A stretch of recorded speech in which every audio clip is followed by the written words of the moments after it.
Hello friends, welcome back to my YouTube channel learn with Jyoti Tiwari. तो दोस्तों, previous lecture में आपने पढ़ा कि पॉलिनोमियल्स क्या होते हैं। पॉलिनोमियल इन वन वेरिएबल में आपने पढ़ा कि अगर कोई पॉलिनोमियल दिया गया है तो उसका डिग्री कैसे फाइंड करेंगे, कितनी उसकी डिग्री, पॉलिनोमियल की डिग्री क्या है, और अगर आपको पॉलिनोमियल दिया गया है तो उसका कोफिशिएंट्स कैसे फाइंड करेंगे। ठीक है। और आपने पढ़ा कि बाइनोमियल क्या होता है, मोनोमियल क्या होता है। तो आज हम उस पर बेस्ड कुछ क्वेश्चन करेंगे। तो चलिए पहला क्वेश्चन अटेम्प्ट करते हैं। Which of the following polynomial are in one variable and which are not. अब आपने पढ़ा था ना कि अब आपका टॉपिक ही यही है कि सिंगल वेरिएबल पॉलिनोमियल पढ़ना है आपको। ठीक, आपने पढ़ा था ना कि सिंगल वेरिएबल पॉलिनोमियल कैसे होता है, कैसे पता करते हैं कि आपका पॉलिनोमियल जो है वो सिंगल वेरिएबल है या नहीं है। ठीक है, अब देखिए पहला क्वेश्चन देखते हैं। आपका पहला क्वेश्चन क्या है, 3x² माइनस 5x प्लस 6। क्या है आपका 3x² माइनस 5x प्लस 6। अब आपको बताना है कि ये पॉलिनोमियल जो है वो सिंगल वेरिएबल है या नहीं है। ठीक है, देखो इसमें आप देख रहे हैं जैसे फर्स्ट टर्म क्या है 3x² है। ठीक, second term minus 5x, third plus 6 है। ठीक है, अब हम देख लें कि जो एक वेरिएबल टर्म है वो तो सिर्फ x ही है। अब x की पावर 2 है, x का पावर 1 है और लास्ट में 6 के साथ x का पावर 0 है। ठीक है, लेकिन जो वेरिएबल टर्म है वो सिर्फ x है, इसमें कोई और अनदर कोई वेरिएबल नहीं है, y z या p q r s t ऐसा कुछ और वेरिएबल नहीं है। तो क्या हो गया ये जो आपका फर्स्ट है ये हो गया क्या, यस, ये सिंगल वेरिएबल है। ओके, तो इसका आंसर हो गया यस। ठीक, अब सेकेंड क्वेश्चन है x² plus y² plus 9। Second वाला करते हैं, x² प्लस y² प्लस 9। अब देखो इसमें हम पहला टर्म आप देखिए, पहला टर्म क्या है x² है, दूसरा y², तीसरा 9 है। अब देखो यहाँ पे क्या है, एक तो वेरिएबल आपका x आ गया, दूसरा वेरिएबल y आ गया। ठीक, मतलब इसमें दो वेरिएबल आ गए हैं, तो ये क्या हो गया, सिंगल वेरिएबल नहीं है। तो इसका आंसर क्या हो गया आपका, नो। ठीक, पहला वाला सिंगल वेरिएबल टर्म था, दूसरा वाला नहीं था। अब थर्ड क्वेश्चन देखते हैं। थर्ड क्वेश्चन है आपका y² प्लस √2। ठीक है, देखो जो पहला टर्म है क्या है वो y² है, सेकेंड टर्म है √2 है। √2 तो ये तो कांस्टेंट टर्म हो गया, y² एक वेरिएबल है, मतलब y एक वेरिएबल है इसमें।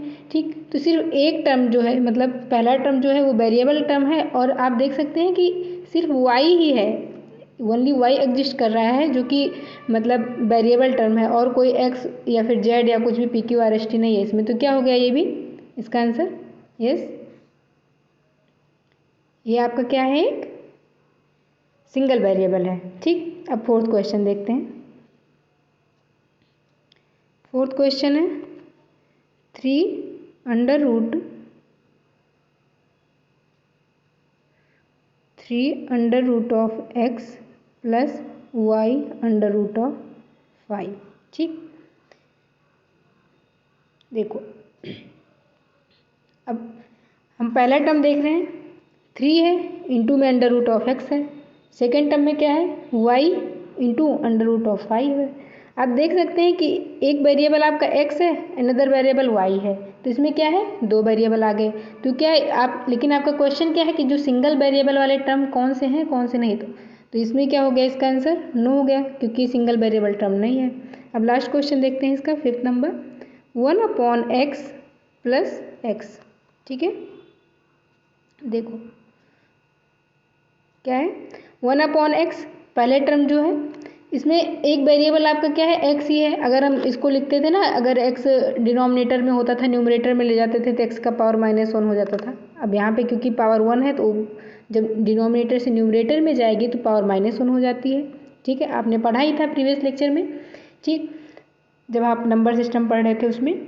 ओके, और प्लस क्या है, ये x है। अब आप यहाँ देख सकते हैं कि एक वेरिएबल तो x इनवर्स है, पहला टर्म जो है इसका, दूसरा क्या टर्म है इसका x है, लेकिन जो वेरिएबल है वो तो सिर्फ x ही है और कोई अनदर वेरिएबल नहीं है। तो इसका भी आंसर हो गया यस।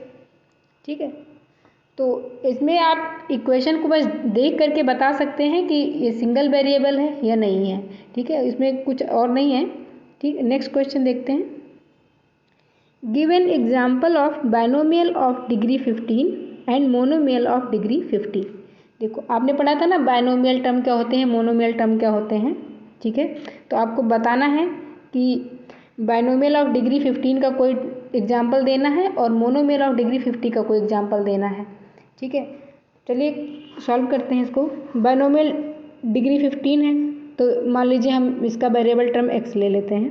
ठीक है, तो ऑब्वियस है इसका डिग्री क्या होगा, 15 ही होगा। ठीक, प्लस और आपको क्या लिखना है, बाइनोमियल लिखना है, मतलब इसमें दो टर्म होंगे। एक तो x की पावर 15 है तो कंपलसरी है, होगा ही होगा ये, क्योंकि आपका डिग्री 15 है मतलब उसका मैक्सिमम डिग्री 15 ही है। अब आप नेक्स्ट क्या लिख सकते हैं, x की पावर 14 लिख सकते हैं, x की पावर 14। ठीक है, उसके अब और कोई टर्म नहीं आएगा क्योंकि बाइनोमियल है, बाइनोमियल में सिर्फ दो ही टर्म आएंगे। तो क्या हो जाएगा इसका आंसर, x की पावर 15 प्लस x की पावर 14। और आप इसको और भी एग्जाम्पल से शो कर सकते हैं। ठीक है, बस क्या आपका जो पहला टर्म है ये होना कंपलसरी, ये होगा ही कि इसका जो डिग्री है वो 15 है, तो मतलब ये 15 वाला एग्जिस्ट करेगा ही टर्म। ठीक है, लेकिन जो सेकेंड टर्म है वो कुछ भी हो सकता है, जैसे कि क्या हो सकता है आपका x की पावर 15 प्लस x का पावर 13, या फिर कुछ भी हो सकता है जैसे x की पावर 15 प्लस कोई कांस्टेंट टर्म ले लीजिए, 3 ले लीजिए। ठीक है, मतलब कुछ भी हो सकता है, बस सेकेंड टर्म जीरो नहीं होना चाहिए। दो टर्म बाइनोमियल है तो दो टर्म कंपलसरी होना। अब मोनोमियल ऑफ डिग्री 50 लिखना है आपको। ठीक है, तो मोनोमियल में क्या होता है, एक ही टर्म होता है। मोनोमियल में एक ही टर्म होता है तो क्या हो जाएगा इसका मोनोमियल वाले का आंसर क्या होगा आपका, इसका बस डायरेक्ट आंसर आ जाएगा आपका x का पावर 50। ठीक है, नेक्स्ट क्वेश्चन देखते हैं क्या है। Classify linear quadratic and cubic polynomial. Okay, आपको ये इक्वेशंस दी गई हैं, आपको बताना है कि ये इक्वेशन लीनियर है, क्वाड्रेटिक है या क्यूबिक है। ये पॉलिनोमियल जो आपको दिया गया है इसको बताना है लीनियर है, क्वाड्रेटिक है या क्यूबिक है। अगर x जो वेरिएबल है या y वेरिएबल है या कुछ भी वेरिएबल हो सकता है, अगर उसका पावर 1 होता है, उसकी डिग्री 1 है, मतलब जो आपका इक्वेशन दिया गया है, जो आपकी पॉलिनोमियल दिया गया है उसका डिग्री अगर 1 है तो वो लीनियर इक्वेशन हो जाती है। और अगर उसकी डिग्री 2 है तो क्वाड्रेटिक हो जाता है, और अगर डिग्री 3 है तो क्यूबिक पॉलिनोमियल हो जाता है। तो अब हम देखेंगे इसमें, जैसे आपका पहला वाला है 3x। ठीक, अब आप देख सकते हैं यहाँ पर x की पावर 1 है। ठीक है, x की पावर 1 है मतलब क्या हो गया, ये लीनियर हो गया। ठीक है, सेकेंड वाला देखते हैं, b वाला। b इसमें क्या है, x स्क्वायर प्लस 7x। अब आपको पता ही है कि पॉलिनोमियल का डिग्री कैसे फाइंड करते हैं। अब देखिए इसका डिग्री क्या है, 2 है डिग्री, देख सकते हैं हम x स्क्वायर प्लस 7x है तो डिग्री क्या है इसका 2, मैक्सिमम पावर जो एग्जिस्ट कर रहा है वो 2 है तो डिग्री 2 हो गया। क्या हो गया, ये क्वाड्रेटिक हो गया।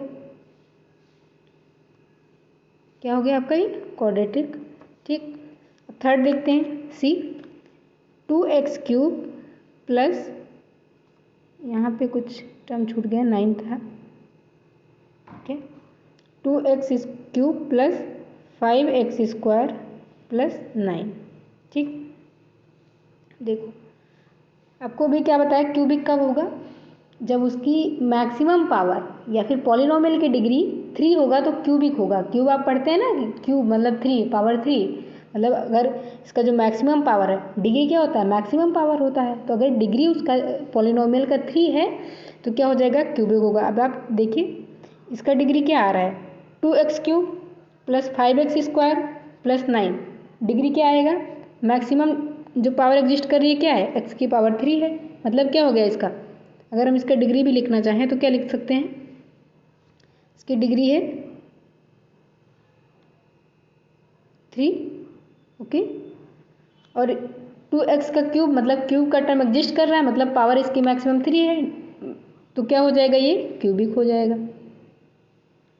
ठीक है, अब डी वाला देखिए आप, 5x का क्यूब। ठीक है, अब इसमें तो वैसे तो एक ही टर्म एग्जिस्ट कर रहा है, एक ही टर्म है, बाकी तो सब में 2 टर्म थे, फर्स्ट वाले में भी एक ही टर्म था, ठीक है, 2 थे, इसमें 3 था थर्ड वाले में, ठीक। अब ये क्या है 5x³, इसका अगर आपको डिग्री लिखने के लिए बोला जाएगा तो आप क्या लिखेंगे, डिग्री।